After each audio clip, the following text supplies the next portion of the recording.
Wendy Schuler. I'm Daniel Isle Sky.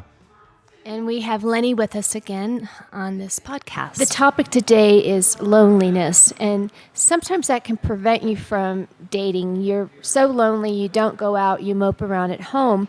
But consider going places where there's a community table where you can go by yourself and mingle with other people. How about this? No social skills. No social skills. You're not going to be the only one, particularly at community tables. There'll be introverts, there may be nerds.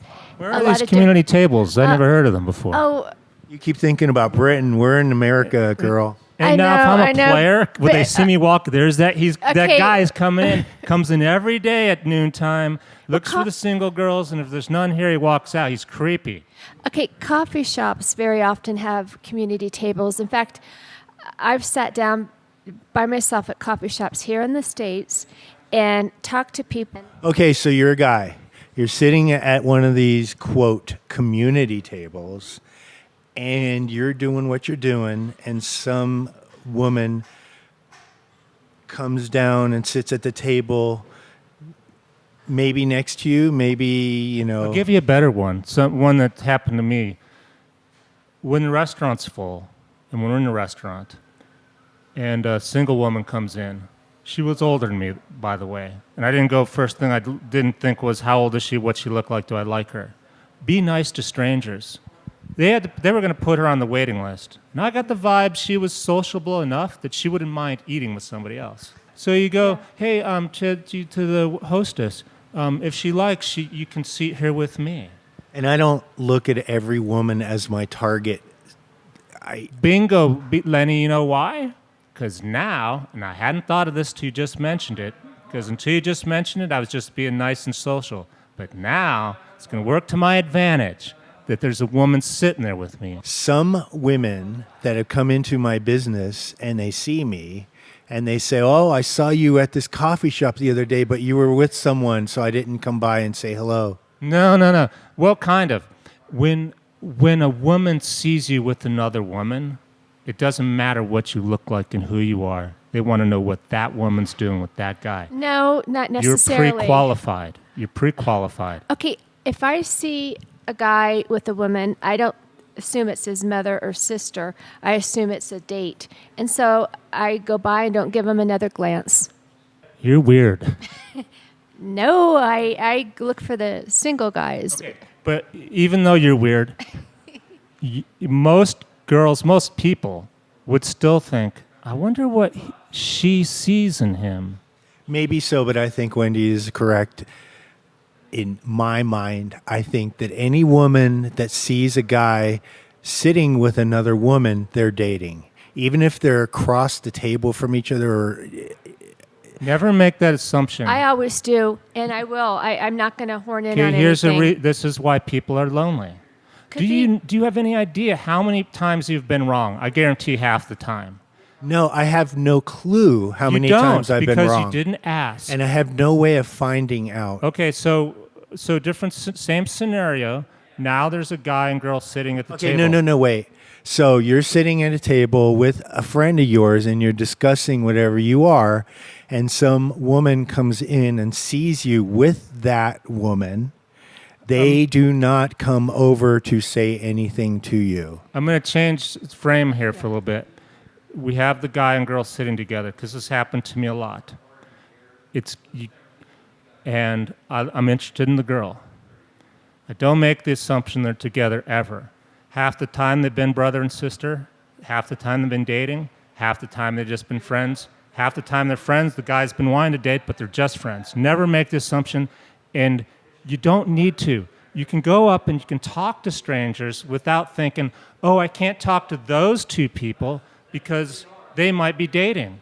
Okay. What in the heck? Do you remember that scenario where you said that you offered a seat to a woman at your table? Yes. You said that just a moment ago. So I did that a couple months ago, and the woman sitting there next to me with her computer, and she was minding her own business at the table I was at, that I offered her at. And Wendy came into the restaurant and saw me with her and turned around and walked out. and we had an appointment to talk to each other. Wow. And I didn't want to horn in on what Lenny. I thought, oh, he met a girl. I'm not going to burst No, in. you could have been his back wingman. So you could have said, "Hey, Lenny, I he's a great ran guy. He's a great out. guy." I ran out. I grabbed her and informed her to get her ass into the restaurant.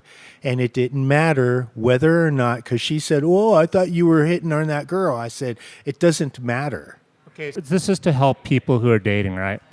Actually, they're not dating yet. They're trying to get a date. They're lonely. So you have a woman and a man sitting at the table. I'm going back to your idea of, Wendy, where you would never approach a couple because you think they're married or dating.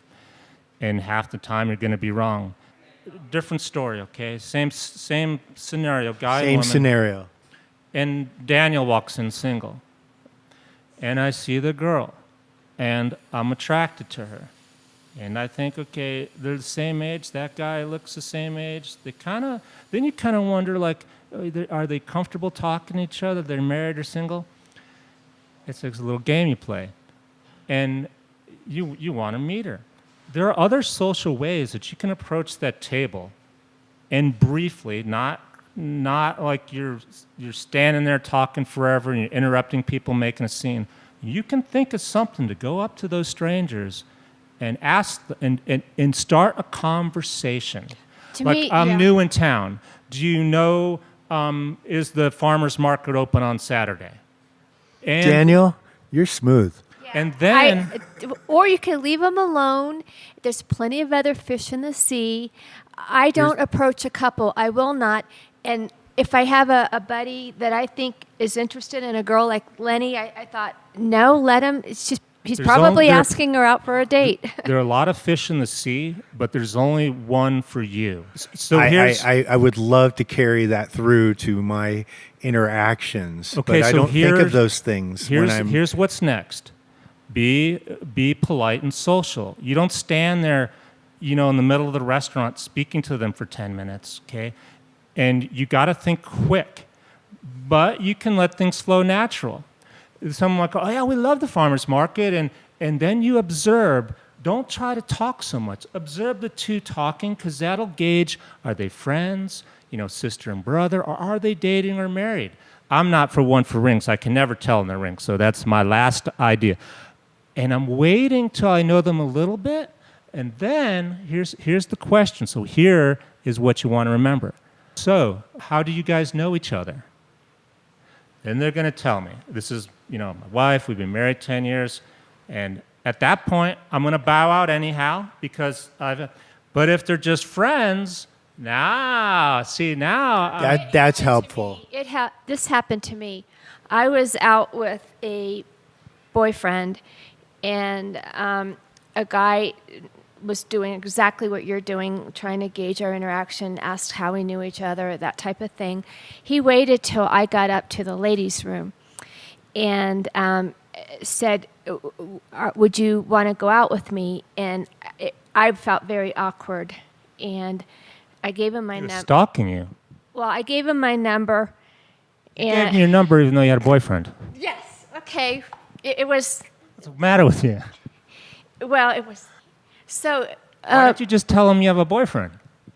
He saw me with him, and he could gauge that I probably didn't seem very happy. You assumed he knew you had a boyfriend. And I was sitting with my boyfriend, exactly what you're talking about. We weren't having a very good conversation. Does your boyfriend know you gave another guy your number? No, I was thinking about breaking up with him. And so I gave the guy, I felt trapped. When that happened to me, I just felt like I was cornered. A whole bunch of variables. Cornered. It doesn't work, Daniel. So I gave him my phone number. Wanted to go out with him. Again, I reiterate, women play with guys' heads. No, that was Daniel's method, and I wish it never happened. I have to say that I do remember guys coming up to me or the table I'm at when I'm with a woman, and they're doing what you said, Daniel. They're yeah, well. Okay, so anyways, he called me up to go out, and then I kind of hemmed and hawed, and he said, well, we could go out in a group, and I said, okay. Lenny, what came to mind, my first thought was if I was you, I'd feel a little insecure, like, gosh, I'm sitting with this girl I'm dating, and all these guys are coming up, poor me. The Then I thought, now I'm going to use this to my advantage. Here's how. After each guy left, bring it on, dudes. No. I'd talk with this girl. So what do you think about that guy? Okay. Yeah, he's a loser, huh? Yeah, we can't wait till the next guy comes up. Wait, how long do you think it'll be? Can we time it? Will it be 5 minutes? Wait a minute. You said you're an introvert? Yeah. I don't think so. I'm an introvert. Let me tell people who are listening. You have no idea how sensitive, quiet, and introverted I am. You're right. But if you, when you go out, and especially when you set the intention, I'm going to go out and I am going to meet somebody, a date, a lover, a lifetime partner. We set that intention, you have to really pump it up and go, Okay. you got to take action. That's what I'm thinking. You have So to take action. you say you're an introvert, and you just say that. I feel I am an introvert, and I have the guts or the balls or whatever you want to call it to do a lot of stuff, mostly dangerous. If you looked at my body, you'd see the scars. But walking up to a woman I'm attracted to talk to her out of the blue, that takes more energy than jumping out of an airplane.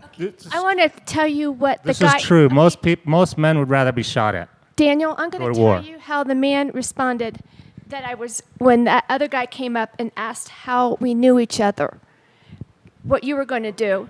He went ballistic, and he goes, "No, we're not together. We're not together." Your boyfriend. Yes.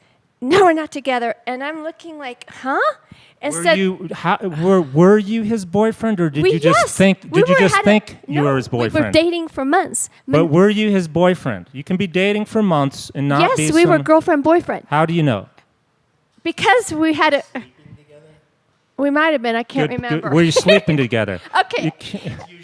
That's usually the tip off that you're. Yeah. I can't remember Okay. when we started. So you were dragging him along. You were stringing him. You weren't having sex with him, so he wasn't sure. That's not always the case. Okay, we were together. We were together, and so then when he goes, "No, we're not together," blah blah blah. I'm shocked. Why would he say that then? Okay, my mother explained it to me.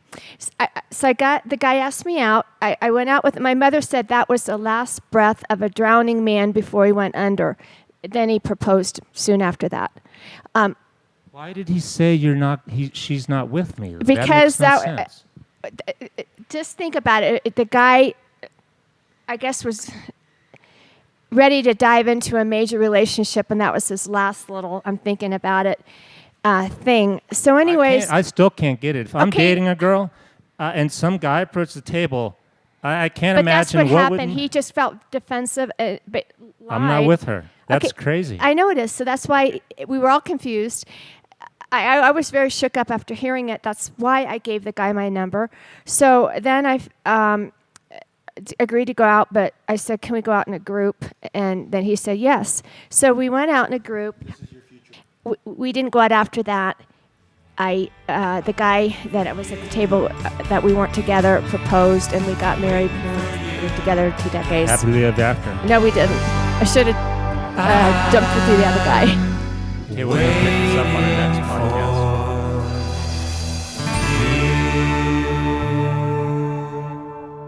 Hey, everybody, it's Daniel. Thanks for listening to our podcast.